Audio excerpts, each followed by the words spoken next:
I would love to remind everybody that despite the exciting promise of all of these technologies, they are simply human coordination technologies.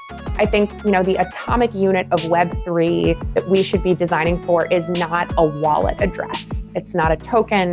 It's not a platform. It's not an application. It is a human being.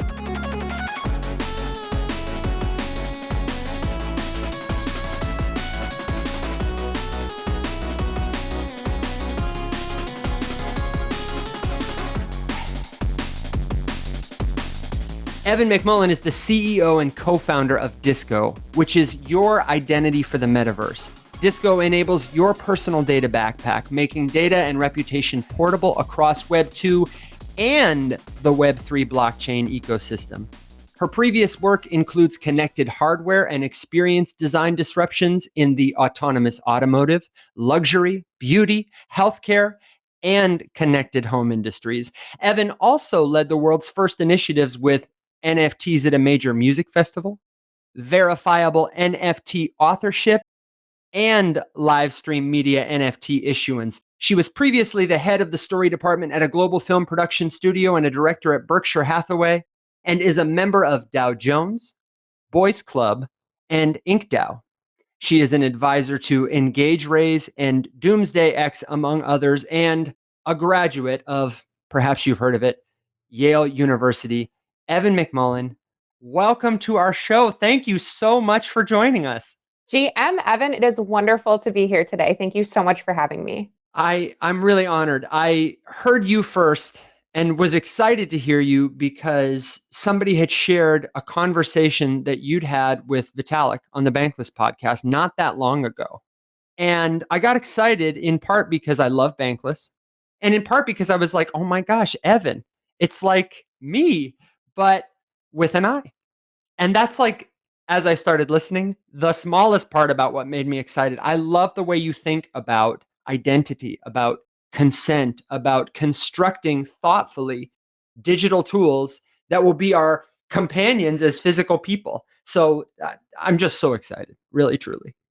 Between the two of us, I think we've got the strongest hair game in the Evin metaverse. Oh, flattery will get you far, my friend. You were saying before we went live that you just got off a flight from Paris, that you're in Buenos Aires right now? I am so excited to have the privilege to be joining the ETH LATAM community here in Argentina this week to explore Web3 beyond the chain and think about how social ownership and self-ownership can further build our autonomy in Web3. What a privilege it is to get to be with community that you work with IRL, right? Absolutely, yes, it is. And I think, human coordination problems, of course, are best solved with human coordination in person, in metaverse environments. And the more diversity that we have in our experiences, the more diversity of experience we can build into our tools. Yeah, I went to my first Web3 conference at the end of last year and have been to probably a dozen since then. It's kind of a whirlwind, but the best part by far has been seeing in the reflections of faces of people I meet, the diversity I glimpsed online, people who do not look or live like me, who do not speak my language, who are differently abled from me, whose, smiles look different. It is so cool to really feel like it is a cross-cultural thing. It's the most diverse industry I've ever been a part of. Well, and I think you highlight something really important here, Evin, that since the dawn of humanity, people have sought vibes, right? Ways to hang out with one another, to develop valuable experiences together, to explore one another's lived experiences so that we can build tools that work for everybody. And that's what I'm really excited about spending most of my time doing now, which is thinking about, how can we build an inclusive future that meets people where they are in their own journeys, not demanding that they start at step one of, a specific technical user journey. And so the more holistic we are in seeking these experiences and seeking insight and input and understanding the lives of others, the more rigorous we can be in building that inclusive future. I'd love to hear more about your vision for what that future looks like. You've talked on other shows, on other forums about your journey into blockchain, but I'd love to invite you to start where it makes sense for you to bring us into the ecosystem as you see it, as well as the things you're working on to build a better future for all the people who are part of it? So the journey that I've taken to this seat right here where I'm sitting is probably a little different than many others who are working in the blockchain ecosystem. Although I started off in an academic context a little over a decade ago, first encountering things like Bitcoin and decentralized systems from a technical perspective, my work has led me through everything from content development, hardware, software, end user experiences, even a little stint in insurance. And so the way that I think about the development of blockchain products, Web3 products, is very similar to how I think about developing things like cars or even lipstick containers. So I spent the formative years of my career in a user-centered design practice, learning how we study the friction of human experiences and then build solutions that alleviate or diminish that friction. So I'm really excited about bringing in more humanity into the design process of the tools that we're building for Web3. How might we start with a human experience? How might we enhance that human experience, remove friction, add delight and value while coordinating with one another across oceans, across the world, across metaverses? Yeah. I think one of the opportunities for us in Web3 is to build our backlogs, build our lists of things to do around what is best for our users, what will enhance their lives, what will protect them and give them new superpowers, as opposed to just making a list of things that we thought we might be able to do with this tech, and so maybe we'll give it a shot. Sure. We are now, aging out of the point where mere conjecture is sufficient to underpin a product. We have a responsibility to the users for whom we build to bring new value to their lives and to recognize and respect the boundaries and autonomy that they have as individuals. So I think we're at a really exciting point in the history of Web3 development where we can choose to minimize risk and harm for human users, and we can choose to build tools based not only on technical feasibility, but truly based on what will improve the lives of human beings. My friend Alex, I told you I wish he was here.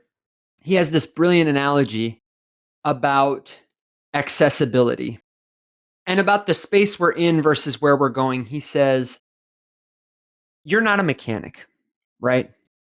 But has that ever impeded your ability to drive a vehicle to the grocery store? Of course not.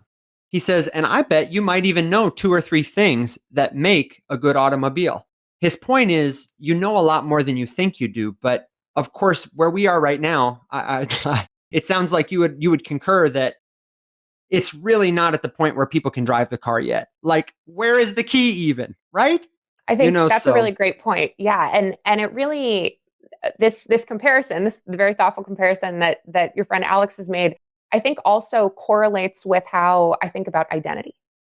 You have been an expert in being Evin since the day you were born. You know more about being Evin than anybody else in the world does. And so we as builders have an opportunity to optimize and enhance that expertise to help you be you and leverage the knowledge and experiences that you have in your own life in a way that's going to work for you. In the Web 2 universe, the outstanding user experience design that we enjoy makes the front end of this journey really easy, right? Using things like Facebook and Instagram, Gmail, because of their outstanding user experience design, allow you to leverage your intuitive knowledge. Though you may not be an engineer, you know enough to be able to maneuver a graphical user interface with familiar trust cues.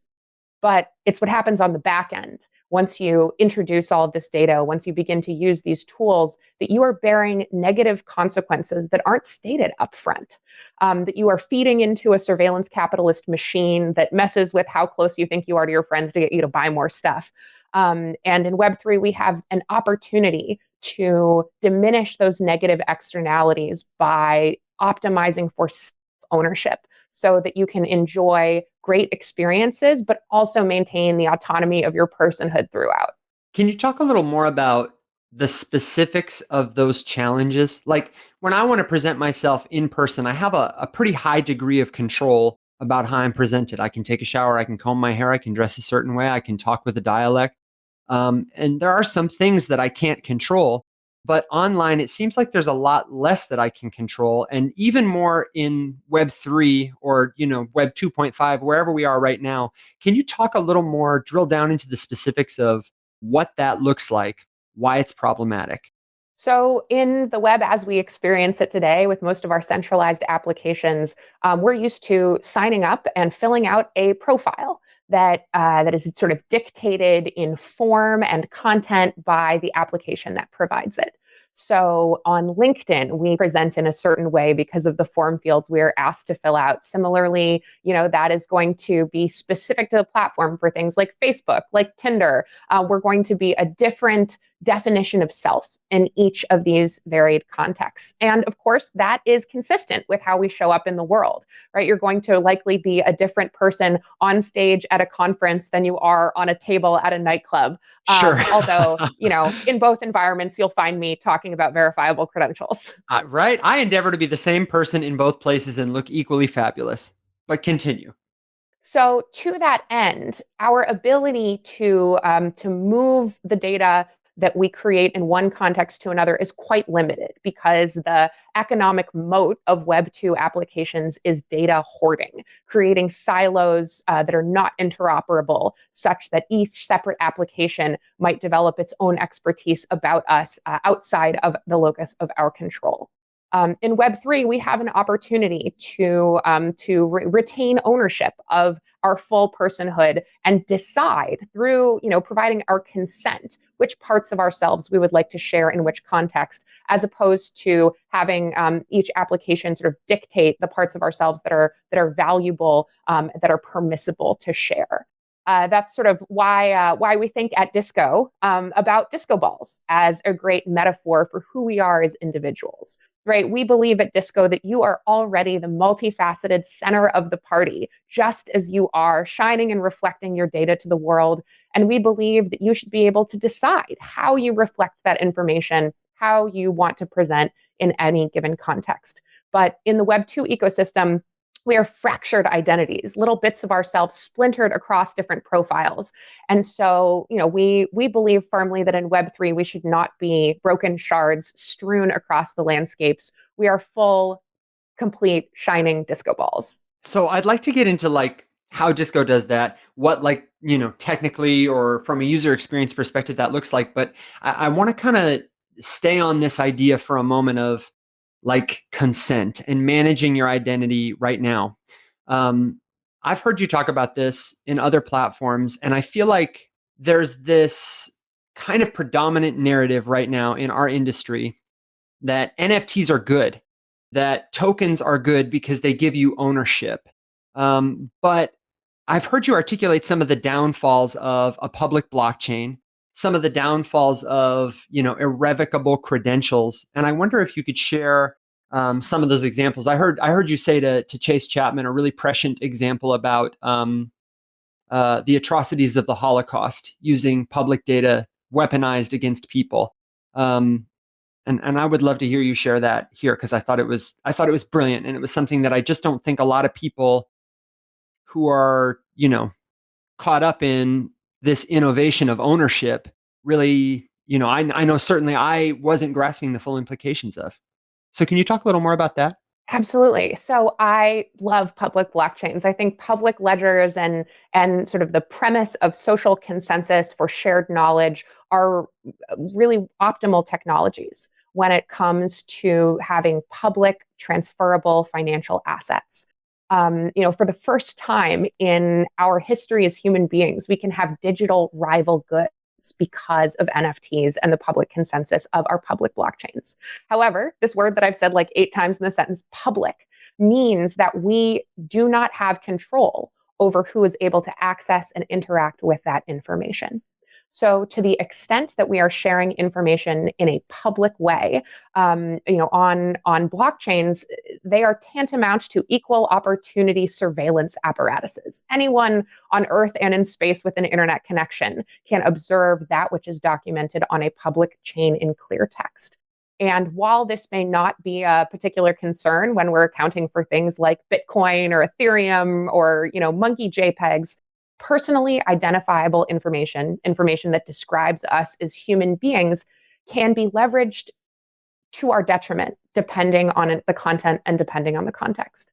So, for example, documenting ethnic minorities on a public ledger may be harmful if there is a party in power that is trying to persecute those minorities. The example that you referenced when I was talking with Chase on the Other Side podcast is that the sort of public documentation, government documentation of ethnic minorities during the 1940s was used to persecute many groups of people during World War II. Similarly, public documentation of ethnic minorities has been leveraged to exact atrocities in years since. In the 1990s in Rwanda, we see yet again the Rohingya Muslims being persecuted for their ethnic identity. And so these kinds of information about your religious affiliation, about your ethnic group, are not appropriate to publicize on chain because they can be weaponized against individuals and diminish their sovereignty. That's why I think it's so important that the traits used to discriminate against and marginalize communities not be the first things that we publicize on our ledgers. And certainly that people should be able to choose what information about themselves they share with the world, right? Precisely. And so this sort of gets us into the universe of consent. A metaphor that I like to use to think about consent is drinking tea. So if I offer you a cup of tea, you're only going to take that cup of tea if you decide that you want to.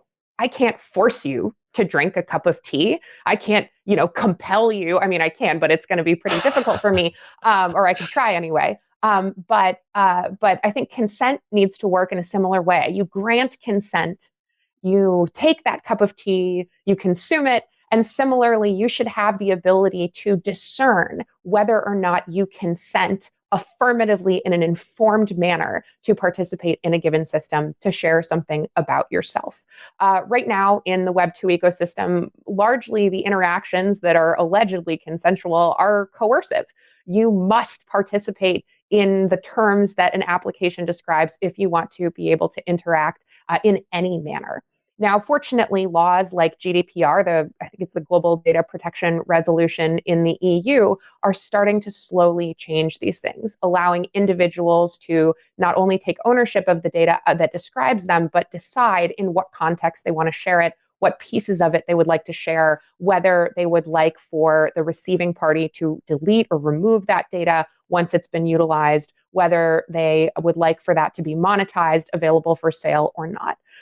However, there are still many parts of the planet, most parts of the planet, where a user does not have the ability to control, to compel, to participate in the use of their data once it has been provided. So we've pretty thoroughly covered a lot of the problems. At this point, people are saying this is terrible. I totally misunderstood everything about all these solutions I thought I knew. And I'd love to zoom in now on Disco. What led you to, from a user perspective, you're thinking of solutions. What does that solution look like for Disco and for Disco's eventual users? How are you going to help them control their data and give enthusiastic consent? Enthusiastic affirmative consent. That is what we are working toward. Absolutely. So in the Web3 ecosystem today, most folks are familiar with the concept of a wallet, right? Wallets are where we store our public financial data. Wallets allow us to have true self-custody of assets. But you are more than your wallet, in the inimitable words of Tyler Durden from Fight Club, one of my favorite movies, right? You are a whole person with affinities and accomplishments, with a variety of traits that cannot be encompassed in financial assets that can be bought and sold, traded and stolen. You contain multitudes. Exactly. You contain multitudes, and therefore we need data structures that are similarly flexible and organic to reflect the changing, evolving people that we are, because we are human, right? Our identities are not fixed and public and permanent. one of the most beautiful things about individualism is that we have the ability to change. And so in order to reflect that continuously evolving and revolving self that we present differently in different environments, we need the ability to own and control that data and to moderate the way that it is shared. And so that's why at Disco, we like to call ourselves the purveyors of fine data backpacks, because a wallet is for all your financial assets and backpacks are for all the rest of the stuff that you need for your adventures across the metaverse. So at Disco, we make it easy for you to take custody of signed data that describes you from a whole host of other folks saying things about you, things that you say about yourself, so that you can present independently verifiable data, as with the data that we get from blockchains, but in a manner that is not public by default, in a manner that can be revoked or set to expire, that you can change and you can alter depending on the circumstance. So what this means is that we have a simple visual interface that allows you to manage this data using the same keys that you use to interact publicly on chain. So how does it work? I mean, is it a roll-up thing? Is it an escrow thing? Is it a combo of off-chain, on-chain? Can you demystify it for us a little? For sure. So these keys come from our public chains. Although there are many different places that you can source key pairs from, we're especially excited about adding superpowers to the public chain keys that we already have. So let's say you're an Ethereum user, you're a MetaMask enthusiast. Now, thanks to EIP 712, Ethereum Improvement Proposal 712, the keys that you use to push transactions on a public chain can now be used to sign and manage private data written about you. At Disco, we handle that data in the form of verifiable credentials, signed attestations, kind of like a diploma written by one party about another that make a statement about you, perhaps something that you've accomplished, an experience that you've had, a trait, or proficiency that you have demonstrated. And so being able to take custody of a statement that someone else has said about you and to present it to a completely different party who can entrust that that data hasn't been tampered with, who can check its validity, check the cryptography, and be able to resolve it regardless of what blockchain they are using. And so at Disco, we think it's really important that that the data that describes you is not bound to a single chain, because you as a human being are not bound to a single chain. Sure.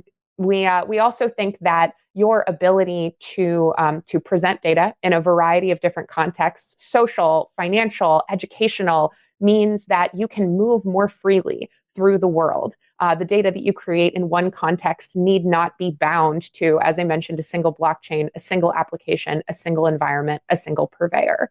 And so what this means from a user perspective is that you should be able to enjoy experiences in one context and bring proof of those experiences to any other context that you so desire without having to ask for permission to do so.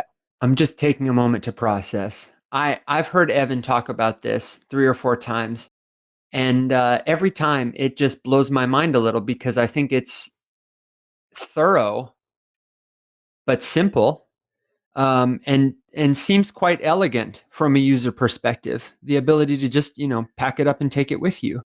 And that was what you said at the start of our interview. You said that you're really interested in human centricity in design, and I know that this is something you've been working on digital identity for a long time. When you think about how this gets rolled out, obviously this is like a big picture solution. And my understanding is it's not live yet. Disco is not live yet. You're collecting information, you're continuing to build, but it's not a solution that's live today. Is that right? So we are currently in private beta with a handful of Okay. partners who are experimenting with these tools and helping us refine the user experience. But as you probably know, there's not a whole lot of development thus far in our ecosystem that leverages the keys that we already have for data that does not live on a public blockchain. So you asked Gotcha. earlier, is this a roll up? How does this work? Right. And so essentially, your data backpack allows you to own and control data written about you that does not live on a public blockchain. That means this data can be presented to a blockchain in order to execute logic on chain. It can be presented to an application to execute some logic inside that app. It can be presented in a physical space to let you into a party, but it does not necessarily need to be public for the whole world to see for generations beyond you, because that's probably going to be an expensive overshare. Yeah. Good point. So I think what I am getting to also is in terms of like, what's the next year look like then for you at Disco? And in 5 years, when you look back, what's the kind of, fulfilled vision if Disco succeeds? What do you think that future looks like? So, for the next year at Disco, we are really excited to welcome a variety of communities to set up their data backpacks and begin owning and controlling the data that makes them them. One thing that I'm especially stoked about is being able to package the data that we already have from Web 2 for use in Web 3.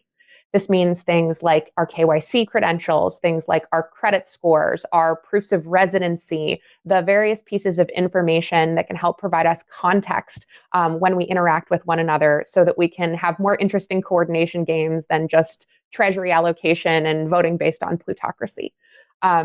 For one thing, I know I've spent quite a lot of time filling out forms at crypto conferences. I'm sure you probably have had a similar experience. Every Eventbrite and Partyful cuts me a little bit deeper, filling in the same information over and over again. Yeah. And actually, in fact, Americans spend about 11.5 billion hours a year filling out forms. What? So I know, isn't that wild? That's terrible. And so, also, like, I mean, who is the person who's doing that research? Like, what a dry job that must be, that poor person.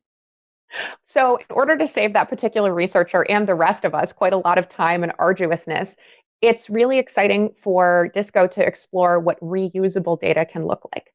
As we discussed earlier, you are the world's expert on being Evin Man. And so it doesn't make a lot of sense that you continue to create duplicate copies of information about yourself that may or may not be accurate again in the future. So whether it's trying to attend events after crypto conferences, whether it's signing up for new services and platforms, your ability to freely move your data from one space to another, that data that is accurate and up to date, reflective of your consent, is a great unlock for Web3.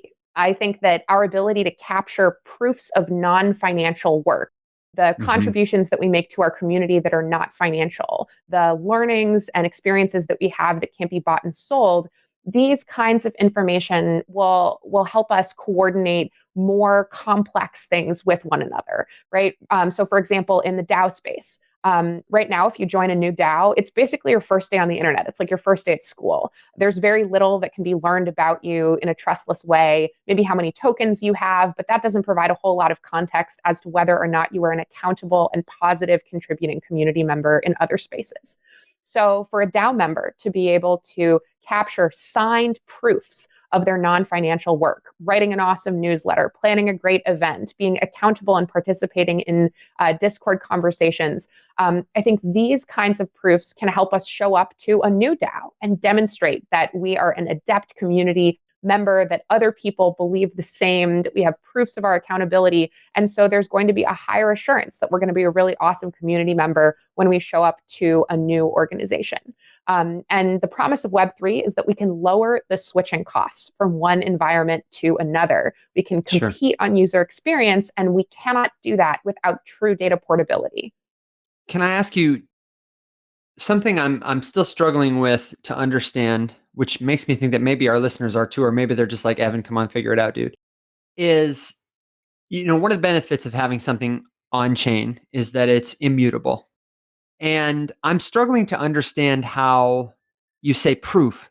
What is the mechanism by which we are proving this thing, that I have this credential, that it's not a forgery or a fake?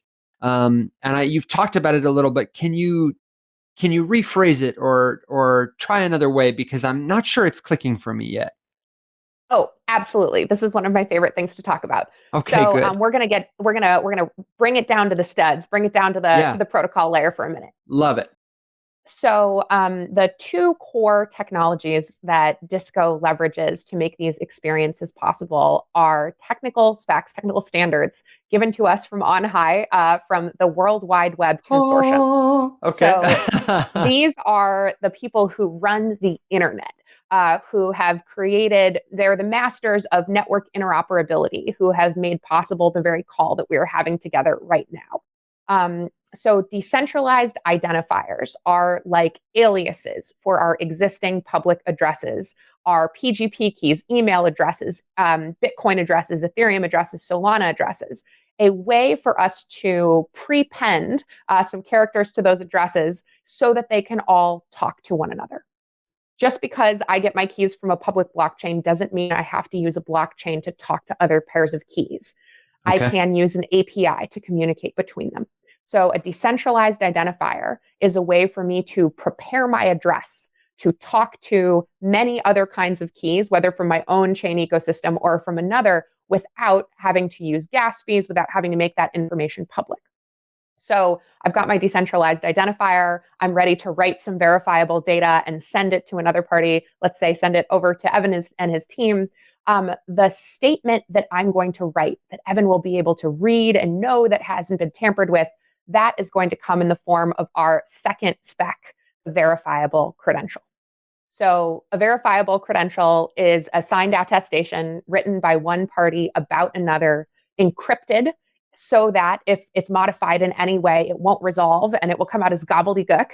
So this is kind of where the permanence and persistence comes from, the tamper evidence, almost like a tamper evidence seal on a beverage. Similarly, there's a tamper evidence seal on a verifiable credential.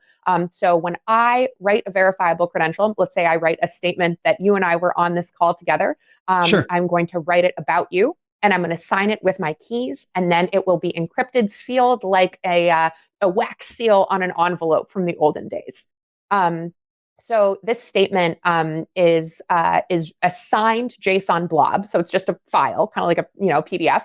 And you can store it in a whole variety of different ways. You could print it out and have a QR code that allows you to interrogate it. You can store it on your device. You can store it. You can even put it on blockchain if you would like. You can do whatever you like with this statement. But like a diploma, once it's written about you, it will always be written about you.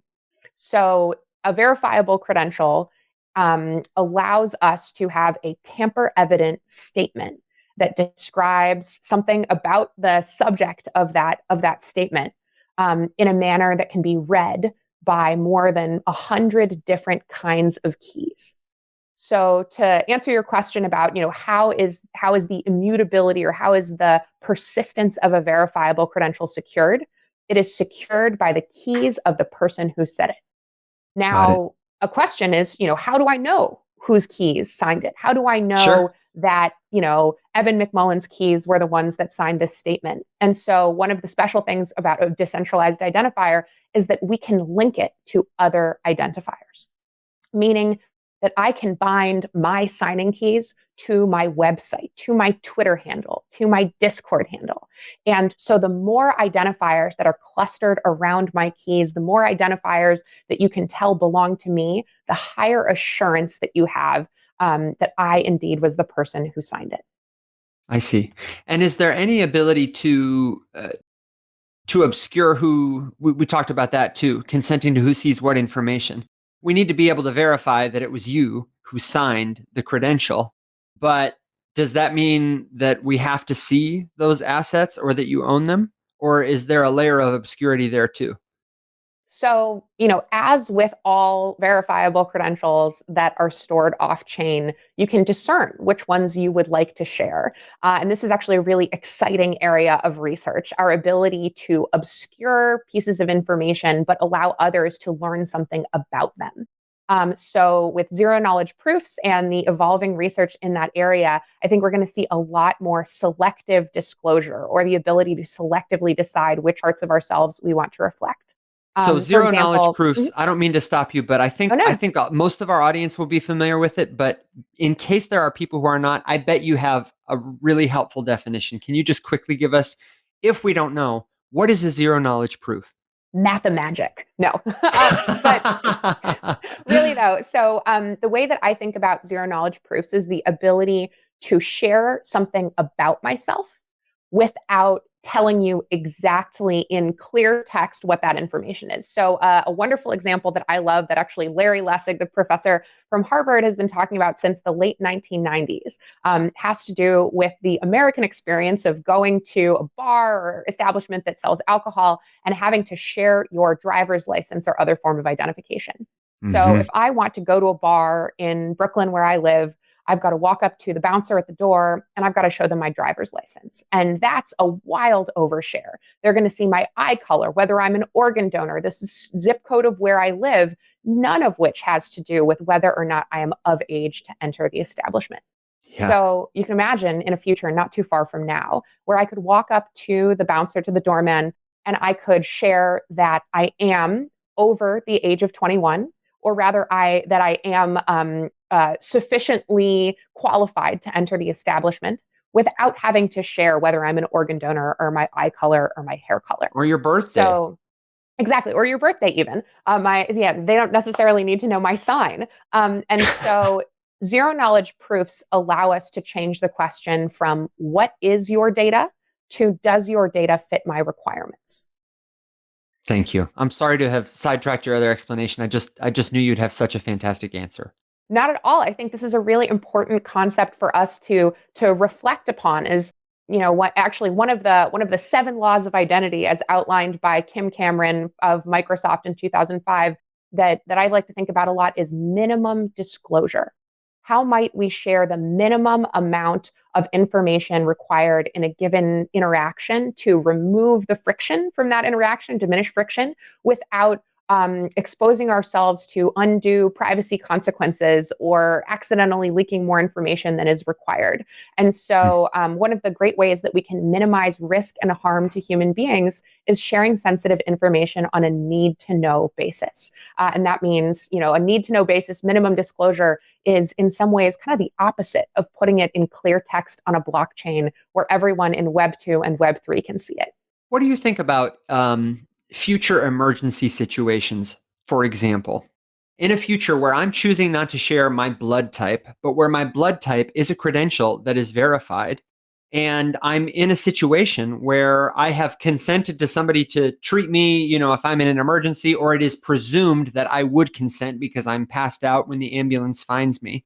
Do you see this as a solution to helping the EMTs initiate a blood transfusion? Data that I might not have the momentary ability to consent to, but issues of presumed consent and things like that. What are your thoughts?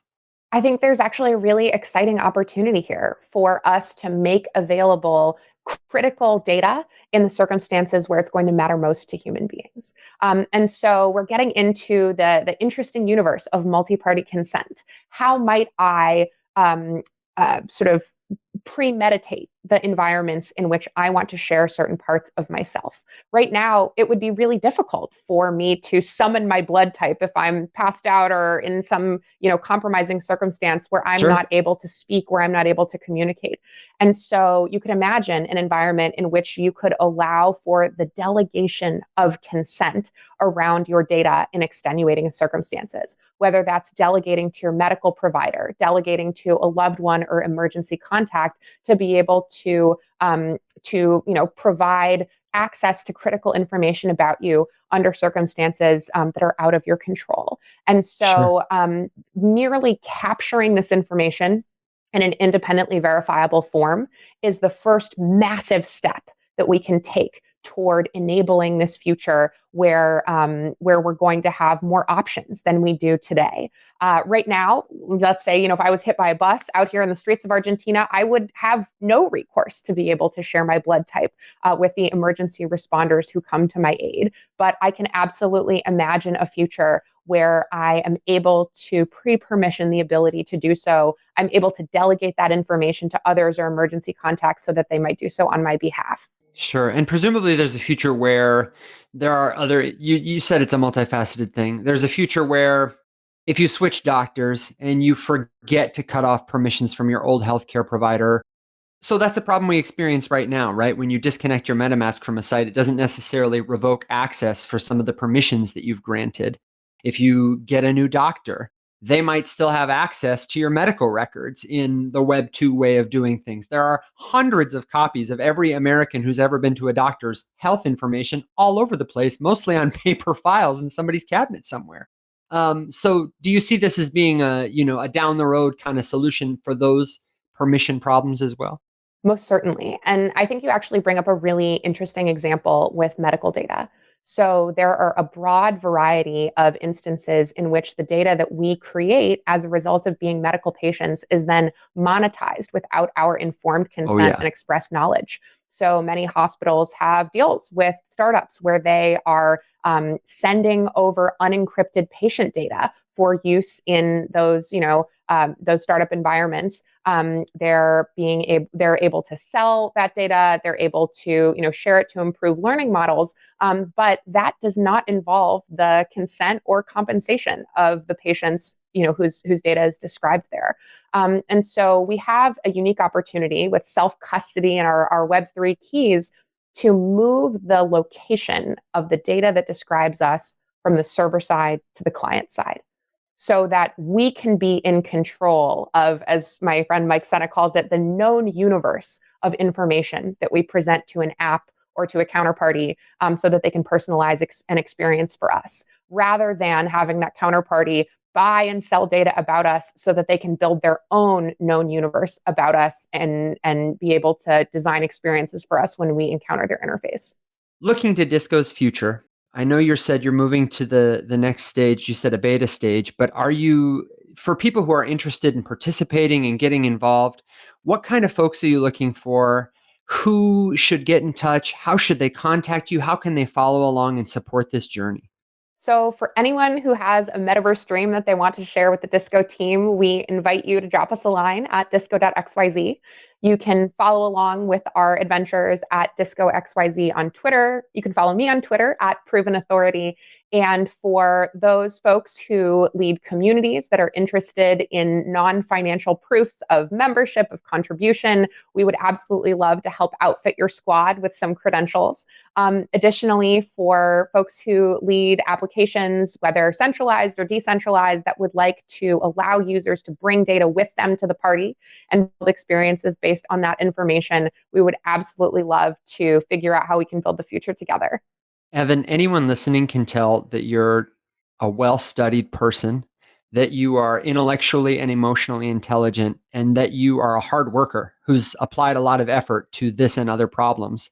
And I think a lot of people would be thinking to themselves, my gosh, I could never get to that level. They probably heard your bio and were like, oh, I'm going home. But I believe from listening to you that you think that success is pretty attainable, especially in Web3 for any kind of person. And I wonder, do you have words of wisdom, insight, or advice to somebody who would like to be a change maker like you are? Web3 is for everybody. And I appreciate your incredible kindness and flattery, but fortunately for me, I very rarely find myself, the sharpest tool in the room. I think that we have so many different kinds of creativity and talent in this space. And all we are waiting for is you, listener, to come join us. And so, for example, if you identify as a woman or non-binary person and you're interested in joining us on this adventure, I invite you to show up at boysclub.vip to join the squad. Boys Club is a global community of women and non-binary people in Web3, from high school students to experienced multi-exit CTOs. And so I want you to know that there is a space for you, that we are holding for you, and we are so excited for you to join us. And for listeners of all different identities, know that no one is a lifelong expert in Web3. We are all digital immigrants. And so that means that, with a few weekends of thoughtful reading and, serious consideration, not only can you contribute, but you can work full time in this space. I think the most important thing about, our experiences is being able to empathize with the folks who surround us, with the folks we build for, and even with our own experiences and the friction that we have. And so my guidance would be that showing up is the hardest part. We can all listen more than we talk. We can all learn and build together. And Web3 provides us with a uniquely fair playing field where everyone is going to have a seat at the table. Great advice. I would love to have a round two sometime to talk more about your thoughts on the conferences you've been to, some of your tips and tricks for this or that, to just get to know you better and hear more of your thoughts, because there's so much we could dig into. But for now, I'd like to know, is there anything I didn't ask you about that you would like to share before we call it for now? I would love to remind everybody that despite the exciting promise of all of these technologies, they are simply human coordination technologies. I think, the atomic unit of Web3 that we should be designing for is not a wallet address. It's not a token. It's not a platform. It's not an application. It is a human being. And so if we focus on the human part of our human coordination tools, I think we're going to get the best possible outcome. Great. Evin, thank you so much for your time today. I really appreciate it. It has been an absolute privilege. Thank you so much, Evin, and I will see you in the metaverse. Thanks so much for joining us on this episode of Rising Up. Hey, before you go, I've got a quick favor. Would you please take a second to leave us a rating and a comment or quick review? Aside from listening, it's the most important thing you can do to help our show, and we really appreciate it. If you want more from our team, be sure to follow us on Twitter @TheFacelessMany. That's where you'll find the link to our Discord server and all the latest updates. If you'd like to be on our show, if you have questions for our team, or if you're interested in becoming a sponsor, send us an email to hello, that's HALLO, @facelesscrypto.com, or get in touch through the contact form at our website.